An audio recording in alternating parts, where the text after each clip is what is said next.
What's up YouTube? So the J-pipe's installed, the WRX was remapped, and I just want to give you guys some tips on the install and some first impressions on the Stage 2 tune. So let's go check it out.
Lessons learned on the J-pipe install. Number one, using PB Blaster to help you out. Be generous with using it. Number two, using a breaker bar. At first, I was using a 1/2" drive ratchet and I was struggling to take the nut off these studs. I moved on to my 2-foot breaker, and with less effort, I was able to break the nuts loose no problem. Number three, using a 6-point socket as a precaution, so you are less likely to round off your nuts on the studs. So I got the stock J-pipe off the turbo, and a stud came out and I kind of damaged the nut, so I ended up buying a new stud and the nut from the dealership.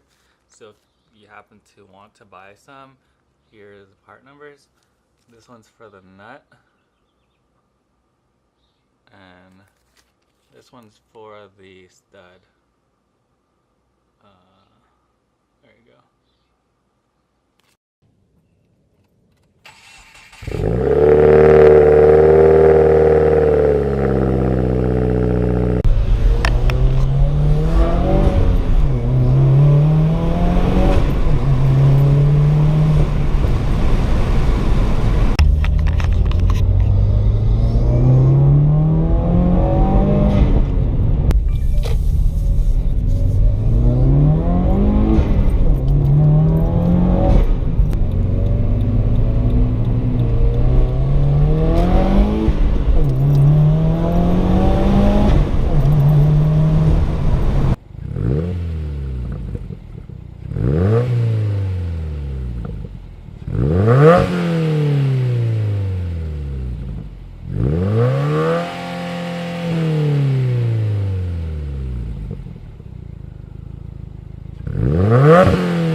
Alright, some Stage 2 tune first impressions.